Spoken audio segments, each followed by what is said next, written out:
आज हम नासदी सूक्त के छठे मंत्र पर बात करेंगे। नासदी सूक्त ऋग्वेद के 10वें मंडल में रखा गया है। इस सूक्त में जैसा कि हम अभी चर्चा करते आ रहे हैं कि सृष्टि के लिए प्रश्न खड़ा होता है। सभी मंत्रों में हमने देखा प्रश्नवाचक है। जिस ऋषि ने यह लिखा है वो जिज्ञासा रखकर देख रहा है कि सृष्टि आखिर कैसे बनी, क्यों बनी, कैसे, कब बनी।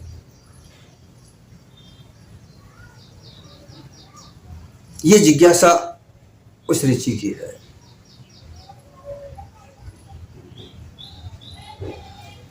लेकिन वहां किसी प्रकार का कोई परमात्मा या ईश्वर या ब्रह्म, इनका हवाला उन मंत्रों में कहीं भी नहीं आता। लेकिन भाष्यकार जो हिंदी में टीका करते हैं वो अपनी तरफ से इन शब्दों का वहां इस्तेमाल कर देते हैं।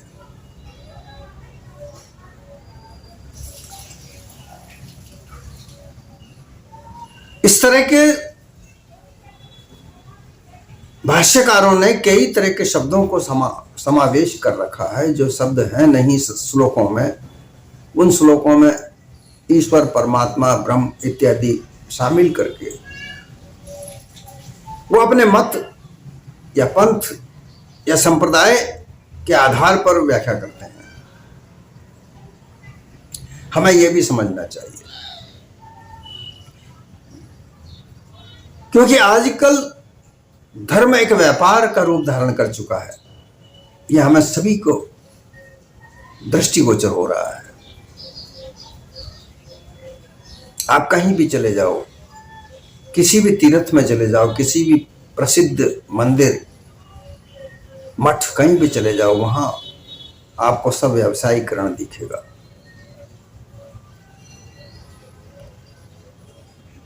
ये उनकी परेशानी भी हो सकती है। व्यवस्थाओं को बनाने का सिलसिला भी हो सकता है, लाचारी भी हो सकती है।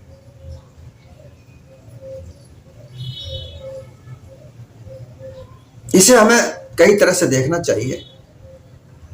परंतु जहां पाखंड, अंधश्रद्धा चल रहा है वो हमें नजरअंदाज नहीं करना चाहिए, वो भी हमें देखना चाहिए।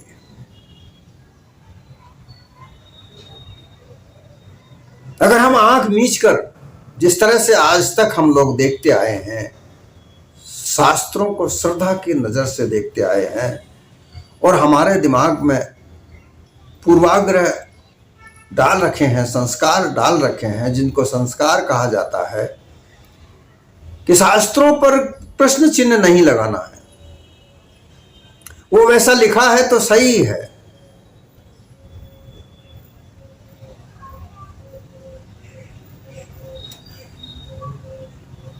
और ज्यादातर लोग ऐसा ही कर रहे हैं। लेकिन कुछ खोजी लोग हैं जो उसको खोज कर हमारे सामने लाते हैं। उन शास्त्रों को लिखने की क्या वजह रही, कैसे वो लिखे गए, वो शास्त्रों में जितनी बातें लिखी हैं वो सत्य हैं कि नहीं, इन्हें भी हमें जांचना चाहिए। जांच कर फिर उसके ऊपर विश्वास करना चाहिए।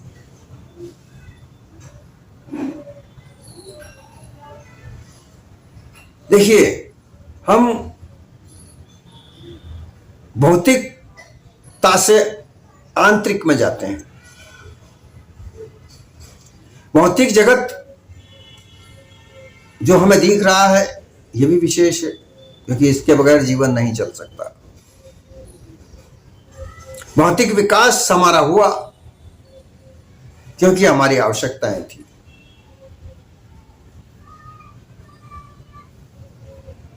एक समय ऐसा था,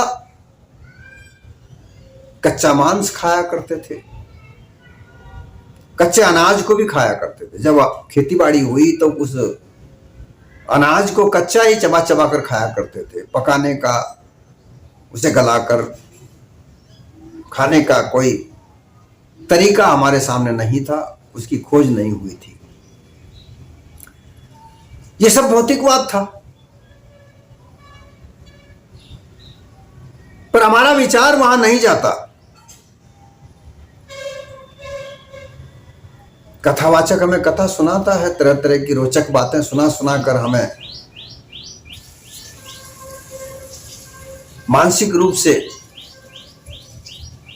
अत्याचार कर लेता है, अर्थात वो धन ऐंठ लेता है। उसका तात्पर्य केवल धन ऐंठने का होता है। कथाएं तो हम रोज ही सुनते हैं। वो एक रटी पटी कथा, लेकिन उसको सुनने के लिए हमारी माता बहनें जाती हैं वहां कथाएं।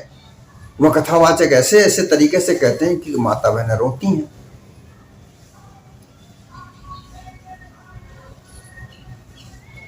और उस अंधश्रद्धा में वो अपने आप को भूलकर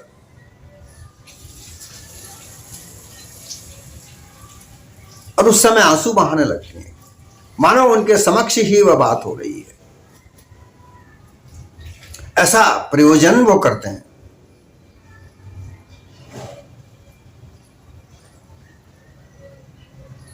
लेकिन हम जांच नहीं सकते, समझ नहीं सकते। इस वजह से हम उस धोखे में रहते हैं। भौतिक वस्तुओं को खरीदने हम जब बाजार में जाते हैं तो हम कई तरीके से उसकी जांच करते हैं, परखते हैं, मोल भाव करते हैं। पूरी तरह से हमें समझ में आता है, तब हम उस वस्तु को खरीदते हैं। तो फिर हम धर्म के लिए ऐसी जांच परख क्यों नहीं करते हैं?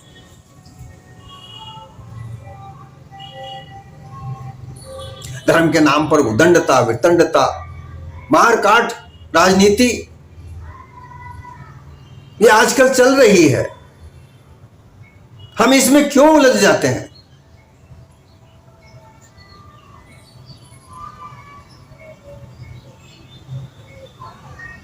दस 10-12 साल के बच्चे कांवड़ यात्रा में शामिल होते हैं, अपनी शिक्षा को छोड़कर, पढ़ाई को छोड़कर, पूरा महीना, जबकि वही समय पढ़ाई लिखाई का होता है। स्कूल खुले खुले होते हैं और उसी समय कांवड़ यात्रा आती है। बच्चे पढ़ाई लिखाई छोड़कर उस कांवड़ यात्रा में जाते हैं। हमें रोकना चाहिए इन चीजों को। जो माता पिता हैं उन्हें यह देखना चाहिए कि उनको कांवड़ लेने जाने का कोई तात्पर्य नजर नहीं आता। उनका तात्पर्य केवल शिक्षा ग्रहण करने का होता है। उन्हें रोकना चाहिए।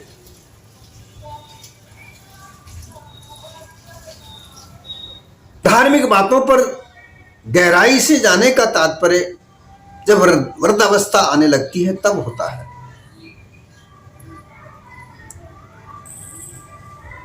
अच्छे संस्कार की आवश्यकता होती है जो धार्मिक संस्कारों में धर्मांधता फैलाते हैं। धार्मिक संस्कार क्या है कि हनुमान कान से पैदा हुए थे, यह मानना ही है। हनुमान पर्वत उठा लाए थे, यह मानना ही है। फला देवता सर्व सामर्थ्य था, यह मानना ही है।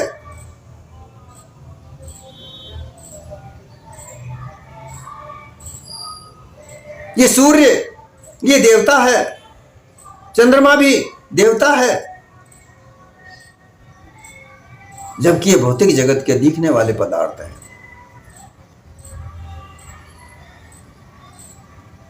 और जब आंतरिक में हम जाते हैं, आध्यात्मिकता में जाते हैं, तो यही देवता हमारे शरीर में विस्थापित किए जाते हैं। कैसी विडंबना है, कैसा घोर अंधकार है।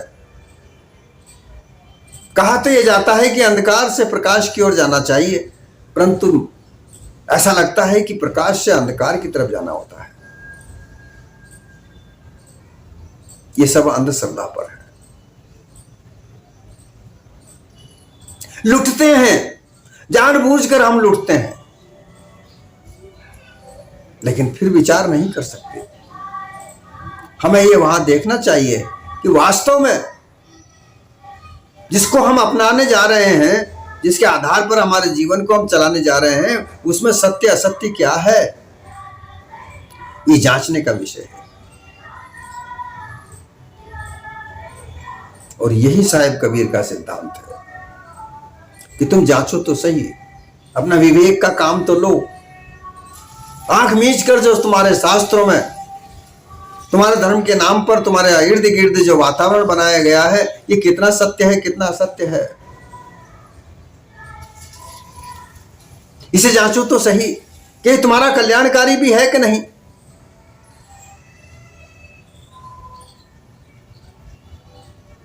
बालक पढ़ेगा नहीं, कांवड़ यात्राओं में जाता रहेगा तो कैसे पास होगा, उसके अंदर शिक्षा कैसे उदय होगी। और ये इसके भी अलग भाव अगर हम देखते हैं तो जो पढ़े लिखे लोग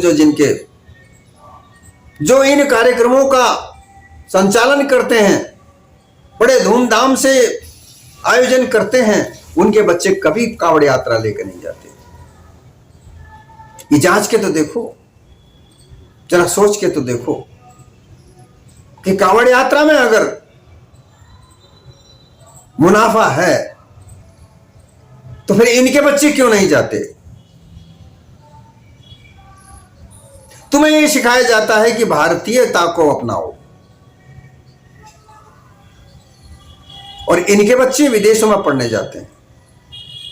ये दोगलापना क्यों। स्कूलें गिर रही हैं, बच्चे मर रहे हैं, वहां पैसा नहीं, और धर्म के नाम पर अंधाधुंध पैसा अलॉटमेंट किया जाता है सरकारों के द्वारा। ये इसलिए मैं नहीं कह रहा कि मैं विरोध में हूं। धर्म भी चलना चाहिए, कर्म भी चलना चाहिए, व्यवस्थाएं भी चलनी चाहिए, दुख सुख भी देखना चाहिए सरकारों को।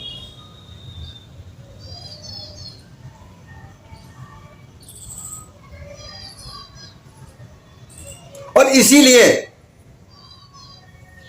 धार्मिक ग्रंथों से जो वस्तुएं निकल कर आती हैं, उनका यहां पर मैं आप लोगों को सामने जो रखता हूं, इसलिए रखता हूं कि आप खुद जांचें, खुद आप पारखी बने, और आपको अच्छा लगता है, 100% आपको सच्चा लगता है, अपनाइए आप। मैं अपनाने के लिए मना नहीं करता, मैं किसी के विरोध में नहीं, परंतु आप जांचें तो सही, अपने विवेक का काम तो लें। और इसी श्रृंखला में नासदी सूक्त का यह 6वां मंत्र है। हम पहले उस मंत्र को सुनेंगे कि ये लोग क्या कहते हैं उस मंत्र के लिए, उस मंत्र में क्या है। फिर हम उसी मंत्र को जांचेंगे, जांच कर ये देखेंगे कि जो ये वस्तु का जो विवरण देते हैं, उसकी व्याख्या करते हैं, वो कितनी सत्य है, कितनी नहीं। मेरा प्रयास यही है, जागृति लाना, और मेरा ये आग्रह है कि इस बात को आपकी आस्था से न जोड़ें। मैं किसी आस्था को ठेस पहुंचाने का प्रयास नहीं कर रहा हूं। मेरा संविधान के अनुसार वैज्ञानिक दृष्टिकोण का विकास करना है।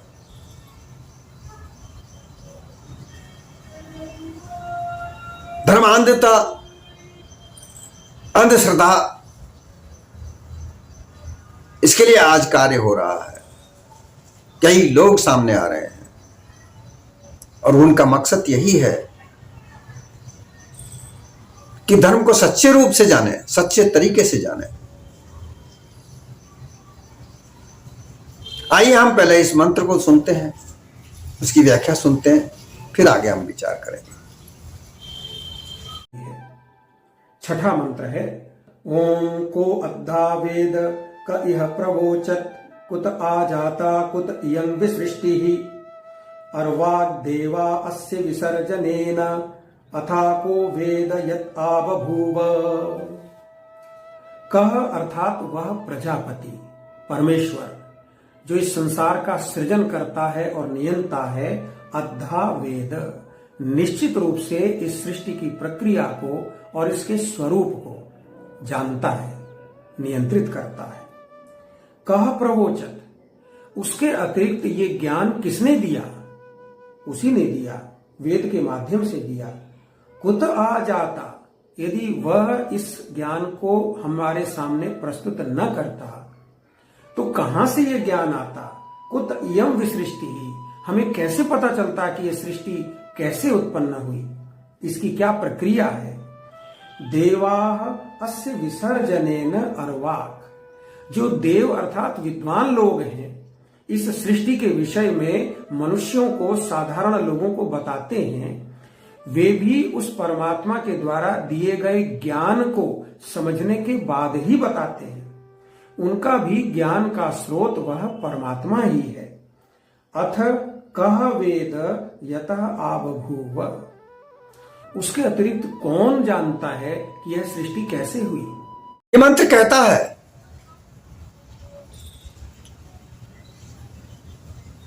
कथा आसित कथा नेद आसित, अर्थात कौन वास्तव में जानता था और किसने कहा कि सृष्टि कैसे उत्पन्न हुई?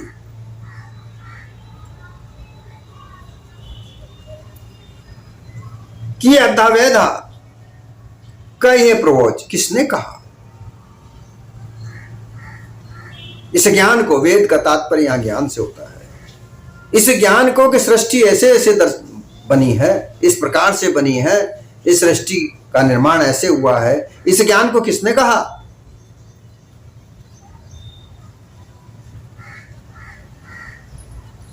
देवा अस्य विसर्जन अर्वाक्, देवता भी इस विसर्जन अर्थात सृष्टि के बनने के बाद आए हैं, तो फिर और कौन कह सकता है?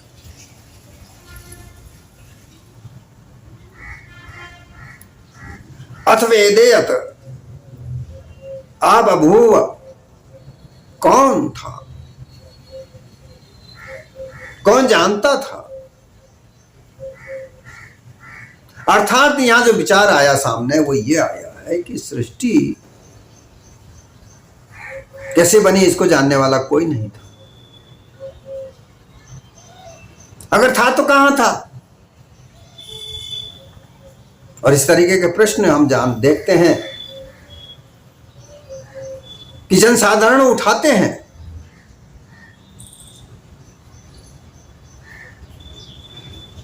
कई संतों की वाणियों में ये बात आती है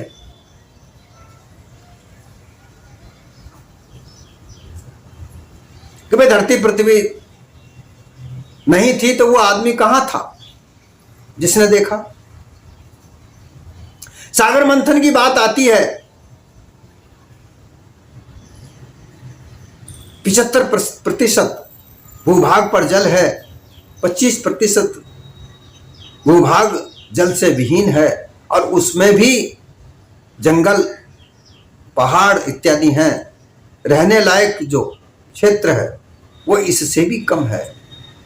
तो इतने से लोगों ने इतने बड़े समुद्र को कैसे मथा होगा? प्रश्न खड़ा होता है। कई बार किया जाता है, कई जगह कहा जाता है कि जल ही जल था, और फलाने ने, कोई विष्णु की कहता है, कोई शिव की कहता है, कोई माता की कहता है। तो कौन सी जगह थे भाई? ये प्रश्न साधारण तौर पर उठते हैं। लेकिन जो धार्मिक नेता जो होते हैं हमारे बीच में, वो उस बात को दबा देते हैं। आस्तिक और नास्तिक का बवंडर खड़ा करके। वो बात का उत्तर मिलने ही नहीं देते, जबकि ये नासिदी सूक्त का छठा मंत्र इस बात का प्रश्न खड़ा कर रहा है। कौन था, कौन जानता था, कैसे बना?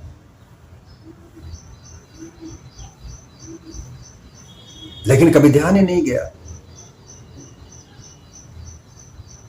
वेदाचारी बनते हैं, वेदालंकार बनते हैं, बड़े बड़े पदाधिकारी बनते हैं।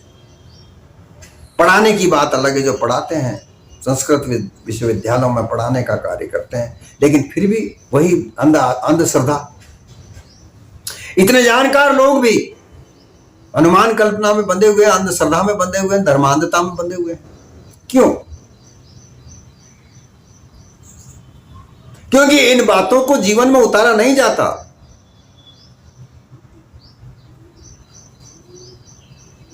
हमारे सामने बड़े बड़े वैज्ञानिक हुए, उन्होंने इस बात का खुलासा किया, बिग बैंग जैसे समाज सिद्धांत हमारे सामने दिए, और उन्होंने कहा कि यह धरती अग्नि की तरह एक गोलाकार थी। लेकिन उस बात को नकार देते हैं। कहते हैं जी विष्णु ने जल के अंदर क्षीर सागर में सो रहे थे, शेषनाग की सैया पर, उनके कमल में से, नाभि में से एक कमल निकला, उस पर ब्रह्मा पैदा हुए, उन्होंने सृष्टि की रचना की। पर वो क्षीर सागर था कहां?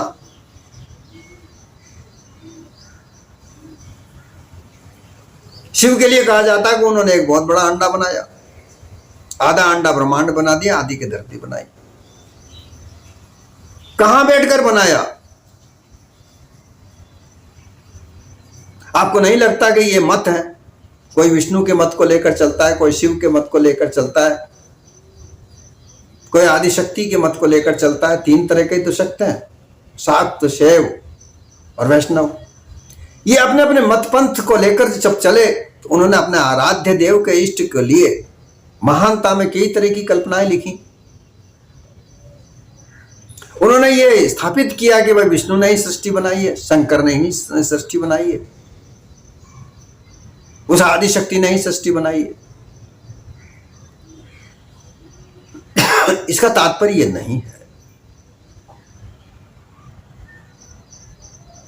ये भी धरती पर जन्मे थे कहीं ना कहीं, इनका भी माता पिता थे, इनका भी जन्म स्थान था, सृष्टि इनसे पहले ही थी।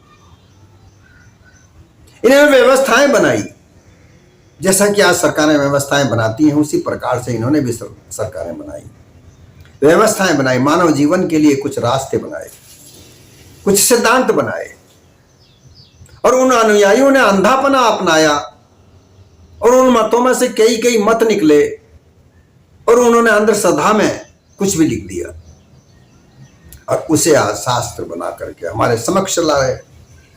लेकिन उनकी जांच करने की सही या गलत ये सोचने का विचार ही नहीं है, क्योंकि अंधश्रद्धा वहां पर पसरी हुई है। और अगर उनके विपरीत उस शास्त्रों को हम जांच करते हैं तो ये नास्तिक है, ये जानता ही नहीं, ये धार्मिक नहीं है, पापी है, इसको पाप लगेगा, इस तरह से डराया दिया जाता है बेचारा व्यक्ति, क्योंकि उसे समाज में रहना होता है। और ज्यादातर समाज के लोग धर्मांधता, अंधश्रद्धा में पड़े हुए हैं। बहुत कम लोग ऐसे निकलते हैं जो वास्तविकता को जानने की जिज्ञासा रखते हैं, बहुत कम। एक बालक भी जिज्ञासा रखता है कि ऐसा क्यों है। कई बार पूजा पाठ की जाती है घरों में, वो बालक वहां पर प्रश्न खड़े करते हैं अपने माता पिता के समक्ष, लेकिन उनको डांट कर दबा दिया जाता है। और कई एक लोग जब बाहर निकले, इतिहास गवाह है कि जिन्होंने सत्य असत्य को निकालकर सामने रखा, ऐसे कई महापुरुष हुए हैं जिन्हें चौराहों पर सूली भी दे दी गई, मार दिया गया, जला दिया गया, क्योंकि उनकी व्यवस्था, बनाई हुई व्यवस्था को वो गलत साबित कर रहे थे उनके सिद्धांतों के आधार पर। और ये क्यों किया गया कि आगे आने वाली नस्ल, पीढ़ी वो डर के मारे हमारे सिद्धांतों को खारिज करने की हिम्मत न रखे, हिम्मत न करे। ये भी आज भी यही हो रहा है, जो धर्म को लेकर उदंडता फैलाई जाती है, डराने के लिए की जाती है, कि लोग डरे रहें, सहमे रहें और हम जैसा करें वैसा ही चलता रहे। लेकिन क्या यह मानवता है? यह मानवता तो कतई नहीं हो सकती। इस प्रश्न का उत्तर ढूंढना चाहिए, इसको समझना चाहिए। धर्म अपनी जगह है, धर्म के बगैर मानवता नहीं है, लेकिन मानवता के बगैर धर्म भी नहीं है। हमारे महात्माओं ने कहा है कि दया धर्म का मूल है, जहां दया है वहीं धर्म है, अन्यथा धर्म नहीं है।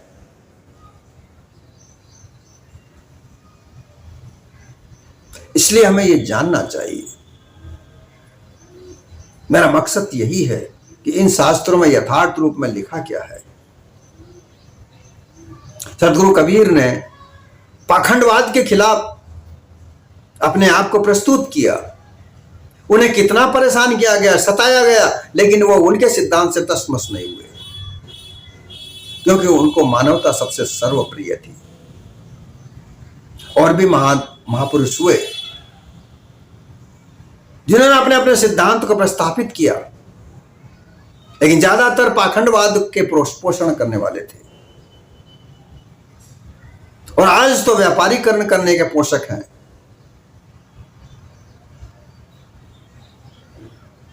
सबकी निगाह धन की ओर है, सबकी निगाह स्त्री की ओर है, और इसीलिए ढोंगी बाबाओं का जंगल खड़ा हुआ है, जहां धन और स्त्री का अस्तित्व दांव पर लगा हुआ है।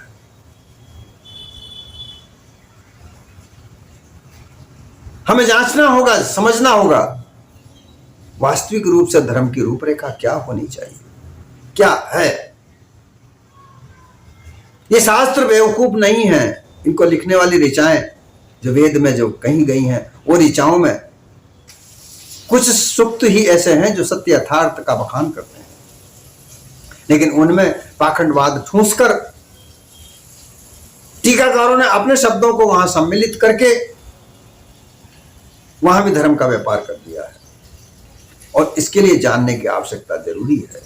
आने वाली पीढ़ी सचेत होनी चाहिए, जागरूक होनी चाहिए, वैज्ञानिक दृष्टिकोण से उस धर्म को पहचानना चाहिए, तभी मानव के लिए कल्याणकारी हो सकता है। अन्यथा तो चल रहा है बाबाओं का व्यापार धर्म के नाम पर, राजनीति चल रही है धर्म के नाम पर, सामाजिकता चल रही है धर्म के नाम पर, व्यापार चल रहा है धर्म के नाम पर। क्या इससे बचने का, क्या इससे उभरने का मानवता का कर्तव्य नहीं? जो लोग, ज्यादा लोग ज्ञानी नहीं हो सकते, जानकार नहीं हो सकते। ज्यादातर भारत में ऐसे लोग हैं जो मजदूरी करके अपना जीवन यापन करते हैं और वही धर्म अंधता में फंसते हैं। उन्हें आसानी से फंसाया जाता है। क्या उनके लिए हमारा कोई कर्तव्य नहीं? उन्हें बचाने का प्रयास हमें नहीं करना चाहिए?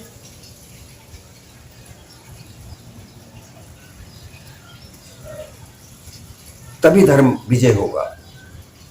अतः धर्म विजय, ये श्लोक तो कहा जाता है, लेकिन धर्म की जय होगी कैसे? क्या राजनीति करने से होगी? क्या अंधश्रद्धा फैलाने से होगी? क्या धर्म के नाम उदंडता करने से होगी? यह आपका सोचने का विषय है।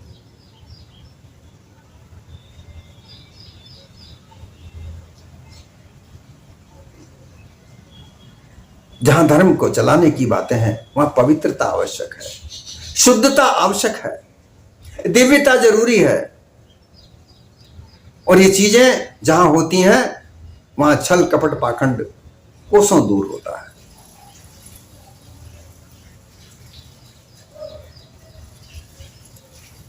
तभी धर्म की जय होगी। अन्यथा तो कभी धर्म की जय नहीं होगी, अधर्मता ही फैलेगी।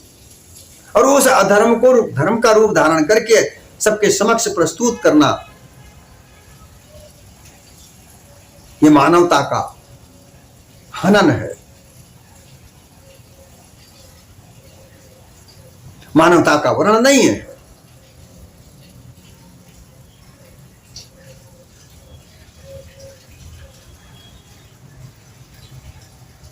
यही प्रयास मेरा है और यही प्रयास मैं करता रहूंगा। मैं किसी की आस्था को ठेस पहुंचाने का कोई प्रयास नहीं है, मेरा कोई इरादा नहीं है। बस छल कपट पाखंड से दूर रहकर शुद्ध धर्म की स्थापना की जाए, इसके लिए हम सब मिलकर के कार्य कर सकते हैं। और बड़ा आसान है, कोई इसमें बड़ी राजनीति भी नहीं करनी है। केवल उन धर्म के मूल्यों को,